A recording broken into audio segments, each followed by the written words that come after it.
Well, he talks about it stemming from Descartes, and that some of that split comes with what's known as the Cartesian split, the body-mind split. And that when we split mind from matter, we begin to have, and it, like he says, it's done in the spirit of it being easier. We're just trying to make things, name things, separate stuff, kind of organize things, get a hold on it. Mm-hmm. Which is fine. It's just that we forget that they're arbitrary definitions. So the impulse to make those boxes is coming from just ease. Okay. And he thinks it comes out of the Cartesian split. I think it comes before that. I think it comes back Aristotle. Okay. So I think it comes with agriculture. I think that's where it starts. Yeah. But everybody's got a different view on that. Now I think it's practicality.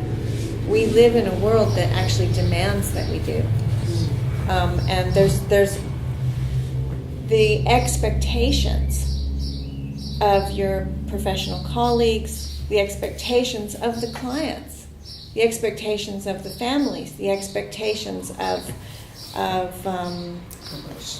commerce are that those boxes are what's real, and we have to deal with those boxes. What you have to give a diagnosis to even get state funding to help treat somebody.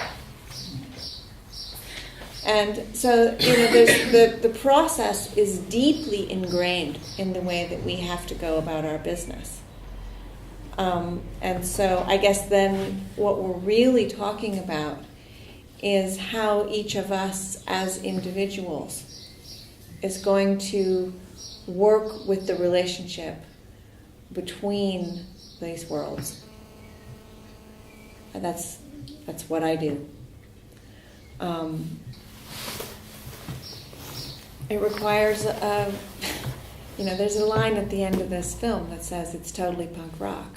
Mm-hmm. It's actually kind of funny, but really it's not a joke.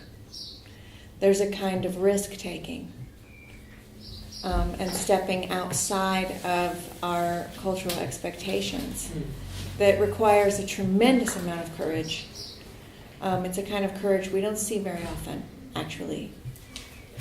And the reason is that it's easy to be misunderstood, it's easy to lose your job, it's easy to lose your clients. It's a huge risk to step aside from the patterns that we live inside of. I hear this a lot. There's so many interconnections, and if I take them all, how can I possibly take everything into account? And I can't begin to address all of these issues.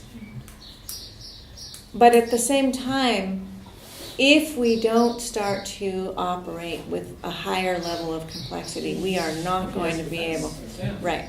Yes, you. There is that thing of. It's difficult for us to begin to possibly comprehend everything.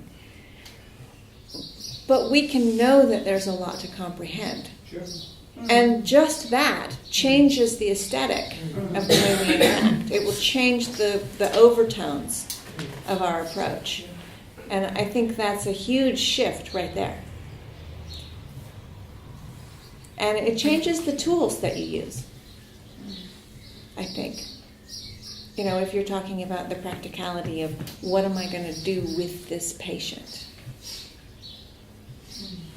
And I think that's sort of the beginning of, it's a beautiful question, and it's so important that we really work on this afternoon, because I think this is the question.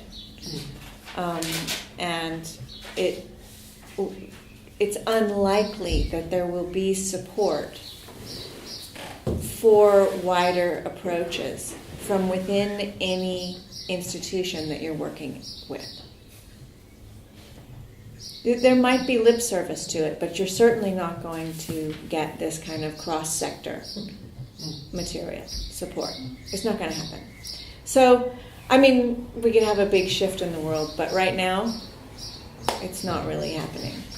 And I mean, if you just look at the education system, we can see it there,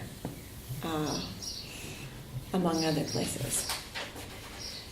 So how do we begin to operate with a complexity that the systems around us aren't supporting us to operate with?